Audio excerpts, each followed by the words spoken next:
Hello friends, नमस्कार मित्रांनो. सुरुवातीला आपण चांगला संभाषणकर्ता होण्यासाठी काय आवश्यक आहे याच्यावर एक नजर टाकूया. Let us have a look on the things those are required to become a good conversationalist. भाषा कोणतीही असो, चांगला संभाषणकर्ता होण्यासाठी खालील काही गोष्टी शिकणं आवश्यक असतं. Whichever may be the language, few of the things mentioned below are required to be learned. Voice आवाज. It should be clear. तो सुस्पष्ट हवा. In fact, voice is a gift of God, but try to use it as effectively as possible. खरं म्हणजे आवाज ही एक दैवी देणगी असते, परंतु तो तुम्हाला जितका अधिक परिणामकारकरित्या वापरता येईल तितका तो वापरा. It should be adjusted with the number of persons you are speaking to. तुम्ही किती लोकांशी बोलत आहात हे लक्षात घेऊन तुम्ही तो कमी जास्त करायला हवा. Some people have habit of speaking loudly unnecessarily. Ensure that you are not one of them. काही लोकांना विनाकारणच मोठ्याने बोलण्याची सवय असते. तुम्ही त्यापैकी एक नाहीत याची खात्री करा. If you need to use mic, learn how to use it. तुम्हाला जर माईक वापरायची गरज पडलीच तर तो कसा वापरायचा हे समजून घ्या. It is better to speak in a soft voice, though there may be a few occasions when you have to use harsh language. An attempt should be made to make people describe you as a soft-spoken person. कठोर भाषा वापरण्याचे काही प्रसंग येत असले तरी शक्यतो मऊ भाषेत बोललेले अधिक चांगले. लोकांनी आपलं वर्णन मृदूभाषी व्यक्ती असं करावं असा प्रयत्न जरूर करायला हवा. टोन, स्वर, ध्वनी, बोलणाऱ्याचा उतरता अगर चढता आवाज. Your tone must be confident every time you speak. Again it may be sweet, angry, gentle or persuasive depending on the situation. तुमच्या बोलण्याच्या ध्वनीमध्ये आत्मविश्वास हवा. परिस्थितीनुरूप तो गोड, रागावलेला, हळूवार वा मन वळवू शकणारा असावा. Make yourself sure if you want to inform, persuade or both. तुम्हाला समोरच्या व्यक्तीला माहिती द्यायची आहे, त्या व्यक्तीचं मन वळवायचं आहे की दोन्हीही करायचं आहे हे प्रथम नक्की करा. You have to dramatise your ideas sometimes. कधीकधी तुम्हाला तुमच्या कल्पना नाटकीय ढंगानं समोरच्या व्यक्तीपुढे मांडाव्या लागतात. But be careful while doing so. Do not try it before your parents, teachers, elderly people as far as possible. परंतु हे करताना काळजी घ्या, शक्यतो आपले पालक, शिक्षक, वडीलधारी माणसे यांच्यासमोर ते करू नका.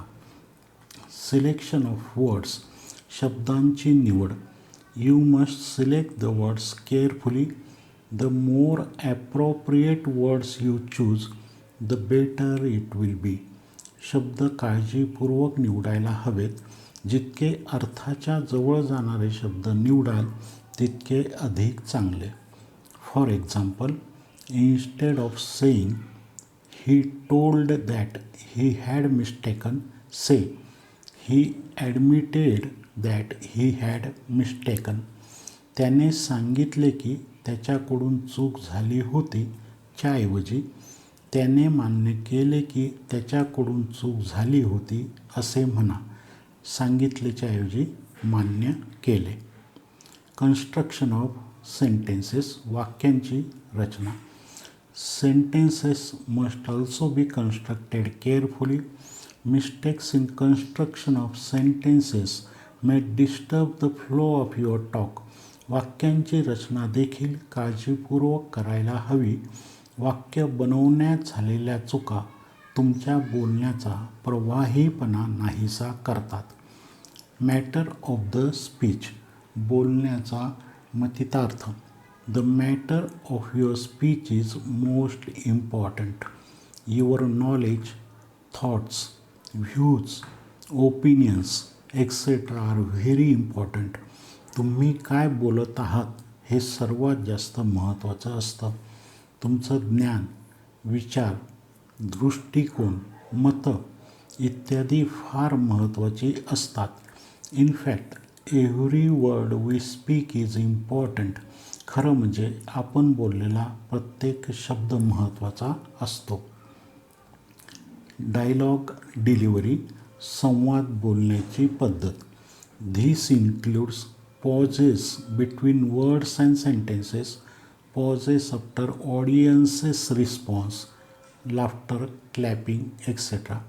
यात तुम्ही बोलत असलेल्या दोन शब्दांमधलं व वाक्यांमधलं अंतर, श्रोत्यांच्या प्रतिसादानंतर हशा, टाळ्या इत्यादी, तुम्ही पुढचं वाक्य बोलण्याआधी घेत असलेला वेळ इत्यादी गोष्टींचा समावेश होतो.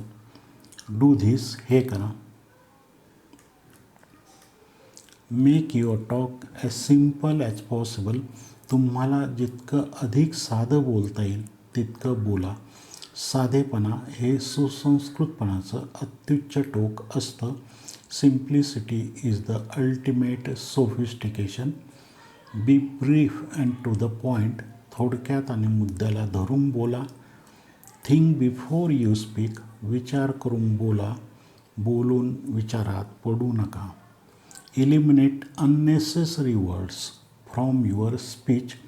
अनावश्यक शब्द आपल्या बोलण्यातून काढून टाका. Instead of saying in the month of June, just say in June because everybody knows that June is a month. Keep in check your voice and your facial expressions. आपला आवाज व आपल्या चेहऱ्यावरील हावभावांवर नियंत्रण ठेवा. Take care to complement your speech by your body language. तुमच्या शारीरिक हालचाली तुमच्या बोलण्याला पूरक असतील याची दक्षता घ्या. Consider the interests of the person you are speaking to.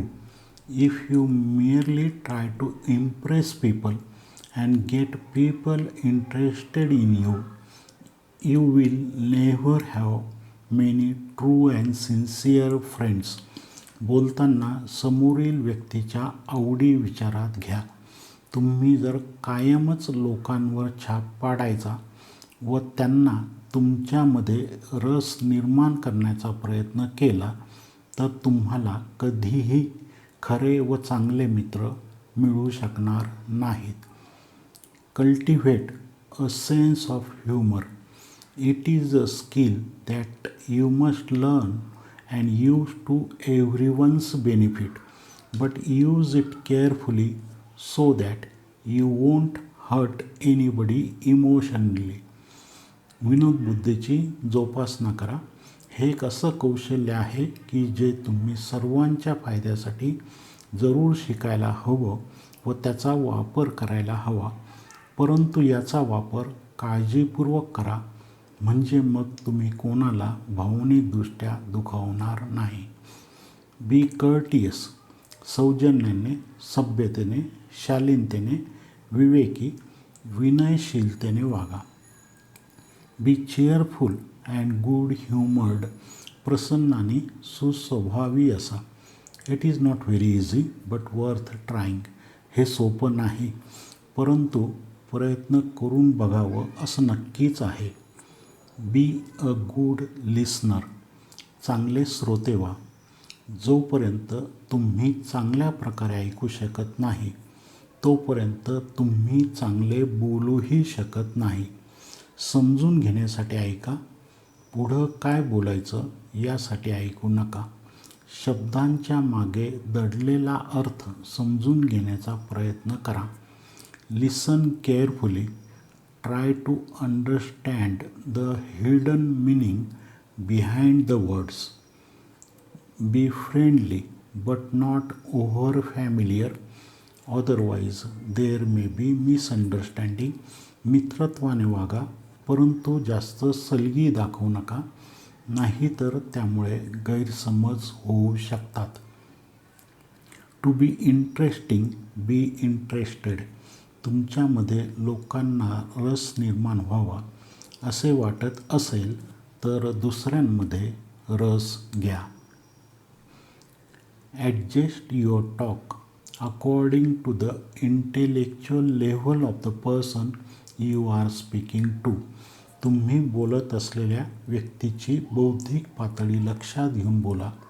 It is worthless to tell bad effects of alcohol on liver to a person who is as drunk as a lord already.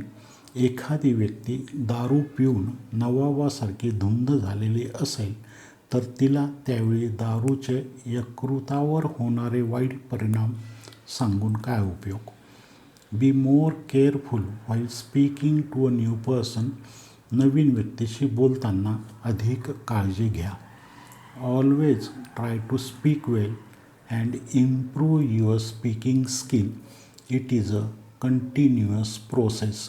नेहमी चांगलं बोलण्याचा व आपलं बोलण्याचं कौशल्य वाढवण्याचा प्रयत्न करा. ही एक सतत चालणारी प्रक्रिया आहे. Never do this. हे कधीही करू नका. Don't argue unnecessarily. It puts you to loss every time. Doesn't matter you win it or lose it. विनाकारण वादविवाद करू नका. तुम्ही त्यात जिंका अथवा हरा, तुमचं प्रत्येक वेळी नुकसानच होतं. ज्याचं मते परिवर्तन केलं असं तुम्हाला वाटतं तो त्याच्या मताशी अजूनही ठाम असतो. A man convinced against his will is of the same opinion still. Don't be insincere. कृत्रिमपणे वागू नका. ढोंग फार काळ करता येत नाही. One cannot pretend for long. Don't be an egoist. अहंकारी असू नका. We have to keep our ego in check always. Don't mumble. तोंडातल्या तोंडात पुटपुटू नका. Don't tell your personal experiences unnecessarily. आवश्यकता नसताना आपले व्यक्तिगत अनुभव ऐकवू नका. We have to be very careful about the people before whom we put our cards on the table. ज्या लोकांशी आपण आपल्या स्वतःविषयी बोलतो ती लोक आपण फार काळजीपूर्वक निवडणं आवश्यक आहे. Don't use slang. अशिष्ट, गावठी, असभ्य भाषेचा वापर करू नका. Don't be डॉगमॅटिक. दुराग्रही असू नका. प्रयत्न करूनही समोरच्या व्यक्तीला तुमचा मुद्दा पटत नाही असे वाटले तर त्या व्यक्तीला तो मुद्दा पटवण्याचा प्रयत्न करू नका. सरळ माघार घ्या. If you realise that the other person is not convinced, don't stretch the matter further. Don't exaggerate. अतिशयोक्ती करू नका. Many people have this habit. खूप लोकांना याची सवय असते. This will make your conversation more effective and impressive. ह्या गोष्टी तुमचं संभाषण अधिक परिणामकारक व चांगली छाप पाडणारं करतील. Let us take a break here. Don't forget to like, subscribe and share. We will meet again in our next lecture. Try to memorize the things we have learned today. इथे थांबूयात. लाईक, सबस्क्राईब व share करायला विसरू नका. Please also visit speaknit.in if time permits you. वेळ मिळालास तर website बघा. पुढच्या लेक्चरला भेटूयात. आज शिकलेल्या गोष्टींची मनातल्या मनात उजळणी करा. पुढील 2 लेक्चर्समध्ये आपण शिष्टाचारांचा अभ्यास करणार आहोत. We will learn the etiquettes and good manners in our next 2 lectures. Have a nice time.